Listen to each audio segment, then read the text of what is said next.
Alrighty, everybody, welcome in, and this is from the main. And today we're starting with Daniel chapters 1 and 2. We're starting a completely new book today. So, alright. So, we're going to start with chapter 1 and chapter 2. So, Daniel's training in Babylon. Chapter 1. In the third year, the region of Jehoiakim, king of Judah, Nebuchadnezzar, king of Babylon, came to Jerusalem and besieged it. And the Lord delivered Jehoiakim, king of Judah, into the hand, along with some of the articles from the temple. These are carried off to the temple of his God in Babylon, and put in the treasure house of his God. The king ordered Aspenaz, chief of court officials, to bring into the king's service some of the Israelites from the royal family and the nobility, young men without any physical defects, handsome, showing aptitude for every kind of learning, well informed, quick to understand, and qualified to serve in the king's palace. He was to teach them the language and literature of the Babylonians. The king assigned them a daily amount of food and wine from the king's table. They were to be trained for 3 years, and after that they were to enter the king's service.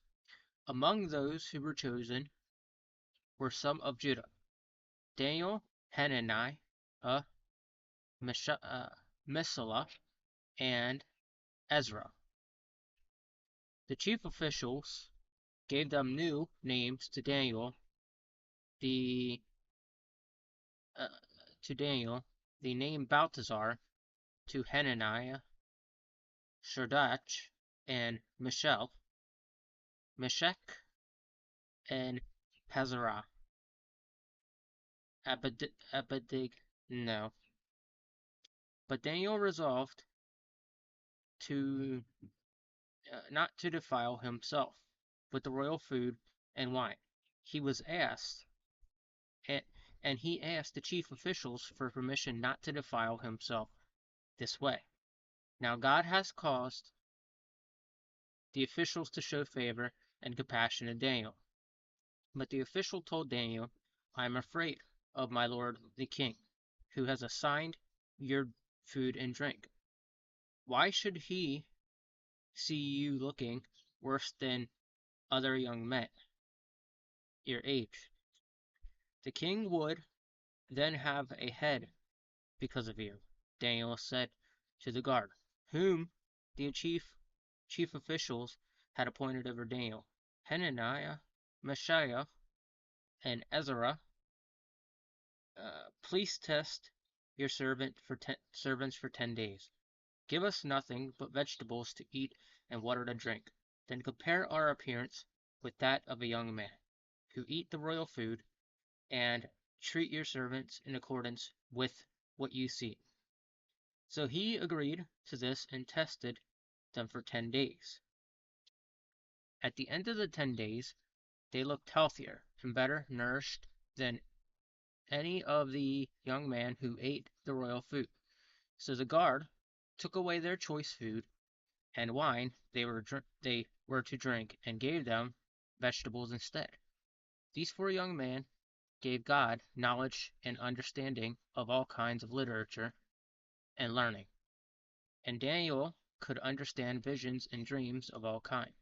At the end of the time set by the king to bring them into his service, the chief officials presented them to Nebuchadnezzar. The king talked with them. He found none equal to Daniel, Hananiah, Mishael, and Ezra, so they entered the king's service in every matter of wisdom and understanding, about which the king questioned them. He found them 10 times better than all the magicians and enchanters in the whole kingdom. And Daniel remained there until the first year of King Cyrus. So what they were doing is they were testing God. Now King Nebuchadnezzar really You know, from the sounds of it, he didn't actually, you know, from the sounds of it, it sounds like Nebuchadnezzar pretty much he he did dark magic. Okay, so that's why Nebuchadnezzar, you know, that's why they kind of showed Nebuchadnezzar about, what would happen if you take away the royal food and all that and see how people look after that. Well, it was a test to show Nebuchadnezzar a couple of things so that way Nebuchadnezzar could learn. All right, so now we're on to chapter 2. Nebuchadnezzar's dream. In the second year of his reign, Nebuchadnezzar had dreams. His mind was troubled, and he could not sleep. So the king summoned magicians, enchanters, sorcerers, and astrologers to tell him what he had dreamed. They had came in and stood before the king. He said to them, I have had a dream that troubles me, and I want to know what it means. The astrologers answered the king, May the king live forever. Tell your servants the dream, and we will interpret it. The king replied to the astrologer, This is what I have firmly decided. If you do not tell me what my dream was and interpret it, I will have you cut into pieces and your house turned into a pile of rubble. Put, but if you tell me the dream and explain it, you will receive uh, from me gifts and rewards and great honor. So tell me the dream and interpret it for me. Once more they replied, Let the king tell his servants the dream, and we will interpret it. The king answered, I am certain that you are trying to gain time, because you realize that this is what I have firmly decided. If you do not tell me the dream, there's only one penalty for you. You have conspired to tell me, misleading the wicked things, hoping the situation will change. So then, tell me the dream, and I will know that you can interpret it for me. The astrologer answered, The king, there is no one on earth who can do what the king asks. No king, however great and mighty, has ever asked such a thing of any magician or enchanter or astrologer. What the king asks is too difficult. No one can reveal it to the king except the gods, and they do not live among humans. They made the kings they made the king so angry and furious that he ordered the execution of all the wise men of Babylon. So the decree was issued to put the wise men to death, and the men were sent to look for Daniel and his friends to put them to death. When the arose and the commander of the king's guards had gone out to put to death the wise men of Babylon, Daniel spoke to him the wisdom and tact. He asked the king's officer, Why did the king issue such a harsh decree? Haraj then explained the matter to Daniel. At this Daniel went to the king and asked for time, so he might interpret the dreams of him for him. Then Daniel returned to his house and explained the matter to his friends, Hanani, Mishael, and Ezra. He urged them to plead for mercy from the God of heaven concerning his mystery, so that he and his friends might not be executed with the rest of the wise men of Babylon. During the night, the mystery was revealed to Daniel in his vision. Then Daniel praised the God of heaven and said, Praise to be the name of God forever and ever. Wisdom and power are his. He changes times and seasons. He disposes kings and rises up others. He gives wisdom to the wise. He acknowledged for their discerning. He reveals deep and hidden things. He knows what lies in darkness. The light dwells with him. I thank you, I thank, I thank and praise you, God of my ancestors. You have given me wisdom and power. You have made me known You have made known to me what we asked for you. You have made known to us the dream of the king. Daniel interprets the dream. So, yeah, again, back to what I was saying. Nebuchadnezzar really believed in dark magic. He believed in astrologers and all that, and believed that they could foretell his future in dream interpretations, and that's why he pretty much just like kind of went off on them and be like, "Look, if you don't tell me this, I'm gonna kill you." So that's pretty much why he did it that way. So, um, all right. Daniel interprets the dream. Then Daniel went to Aruch, whom the king had appointed to execute the wise men of Babylon, and said to him, "Do not execute the wise men of Babylon. Take me to the king. I will interpret his dream for you." Aruch took Daniel to the king at once and said, "I have found a man among the exiles from Judah who can tell the king what his dream means." The king asked Daniel, also called Belteshazzar, "Are you able to tell me what I saw in the dream and interpret it?" Daniel replied, "No wise man, enchanter, magician, or diviner can explain to the king the mystery he has asked about, but there is a God in heaven who reveals mysteries. He has shown King Nebuchadnezzar what will happen in days to come. Your dream and the visions that have passed through your mind as you were lying in bed are these. As your majesty was lying there, your mind turned to things to come, and the revealer of mysteries showed you what is going to happen. As for me, the mystery has been revealed to me, not because I have greater wisdom than anyone else alive, but so that your majesty may know the interpretations, and that you may understand what went through your mind.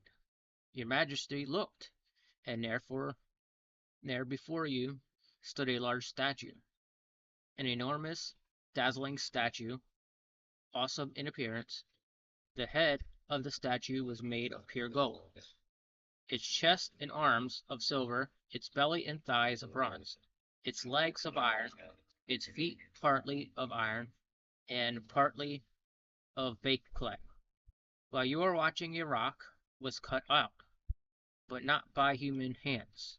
It struck the statue on its feet of iron and clay and smashed them. Then the iron, the clay, the bronze, the silver, and the gold were all broken to pieces, and become like chaff on the threshing floor in the summer. The wind swept them away without leaving a trace, but the rock that struck the statue became a huge mountain and filled the whole earth. This was the dream, and now we will interpret the king. Your majesty, you are the king of kings.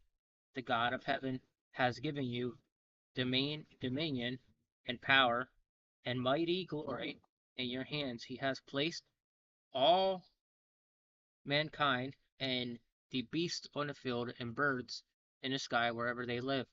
He has made you ruler over them. You are the you are that head of gold.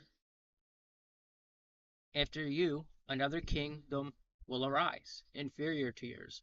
Next, a third kingdom, one of bronze, will rule over the whole earth. Finally, there will be a fourth kingdom, strong as iron. For iron breaks and smashes everything, and as iron breaks things to pieces, so it will crush and break all the others. Just as you saw that the feet and toes were partly of baked clay and partly of iron, so this will be a divided kingdom, yet it will have some of the strength of iron in it. Even as you saw iron mixed with clay, as the toes were partly iron and partly clay, so this kingdom will be partly strong and partly brittle. And just as you saw the iron mixed with baked clay, so the people will be a mixture and will not remain united anymore. The iron mixes with clay. In the time of those kings, the God of heaven will set up a kingdom that will never be destroyed, nor will it be left to another people. I will crush all those kingdoms and bring them to an end, but it will itself endure forever. This is the meaning of your vision. The rock cut out of a mountain, but not by human hands. A rock that has broken the iron, the bronze, the clay, the silver, and the gold to pieces. The great God has shown the king what will take place in the future. The dream is true, and its interpretation is trustworthy. King Nebuchadnezzar fell to prostrate before Daniel and paid him honor and ordered that an offering will incense and incense be presented to him. The king said to Daniel, "Surely your God and the God of gods, the Lord of kings, and a revealer of mysteries, for you were able to reveal this mystery." Then the king placed Daniel in a high position and lavished many gifts on him. He made him ruler over the entire province of Babylon and placed him in charge of all its wise men.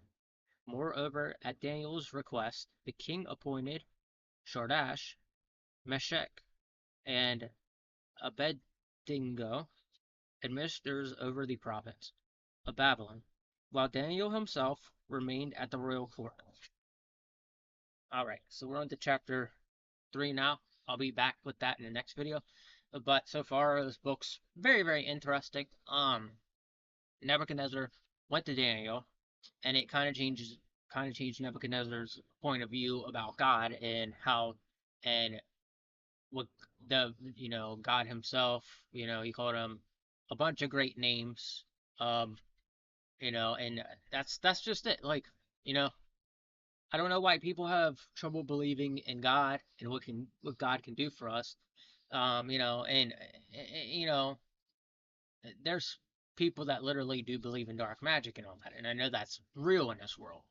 Um, and it's incredibly crazy that we see more people take on that than learning more about the Lord and what the Lord wants. It's unfortunate because uh, you know, since the 90s we've faded out of like the Christian religion, and it's pretty rough like for anybody to just get back into it and try to like keep praising the Lord and all that. But once you're there and you get back into it, you look at all these other forms of things that can cause blessings which aren't actually blessings. um we look at that and we betray ourselves as a god. And Nebuchadnezzar was looking for somebody to interpret his dream. Well, it just so happened that somebody through God flung through them, was able and capable of, interpreted the dream back. And that's the moral of the story, is to not rely on these dark, magicians and, paganism beliefs and stuff like that. It's just best to go with somebody that believes in God and somebody that can get an understanding of what the Lord's telling all of us instead of as opposed to what we're seeing right now. Yeah, I wear a lot of dark clothing, and long ago, um, I was around a bunch of paganists, and I see how like crazy they get, and and we're at a stage now where like it's hypnotized so many people to the point where when somebody does something wrong, it's not looked at as wrong anymore. It's looked at as like that's a good deed to everybody else. But to me, when I see something is wrong and I make a mistake, I can get hypercritical on myself. And and the point I'm trying to make is, a lot of us have, a lot of us, not a lot of us, a lot of us haven't fallen off into paganism. A lot of people, they choose paganism because when you look at the belief structure and look at how it is, it's a lot more, and it's a lot, there's things about it that sometimes can look friendly to you. It's all about tricking you into believing that that's a good thing. And when reality, the truth is, just because it feels good and because it looks good, it might not be the best for you. And that's the thing, is like, that's where sin lies. And that's the worst part about it is, there's a thing called the seven deadly sins. And just because you're not doing those seven deadly sins, there are a whole bunch of other sins out there that you could be looking into, being like, what am I doing here? That's a sin. And that's just the moral of what this is getting at here. And also the moral of what that's getting at there is to not rely on, the paganism beliefs, paganism, you know, any form of paganism. It's not best to do that. And that's what the moral of the story is. You see how he went to Daniel to get his dream interpreted after a while? So that's the purpose of it. So, breaking it down and looking at it, God doesn't want us going to paganism to resort to figuring out what a dream means. God will give you answers. You just have to be patient on that. The whole key, and this isn't hippie Christianity. I'm just clarifying that to you, but there is a thing in Christianity, that does state it's best to wait on God and God's timing, because if you're waiting on God and His timing, you're gonna get the best of whatever it is that God's trying to send you, you know, instead of getting a little bit of what God's trying to say. You don't wanna do that to yourself. You don't wanna do that to your blessing. You don't wanna do that to God, because God doesn't like that kind of stuff. Don't rush your blessings. You know, don't rush them. Wait for the perfect time. Wait on God and be patient on God, because God will send you something even greater. If that thing's not meant for you, God will send you something much bigger and better eventually. You just have to wait on it. Anyway, that's where I'm ending this. I hope you enjoyed this. If you have, hit that like button, subscribe to the channel, and have a blessed day, and I'll be seeing you next time. Take it easy.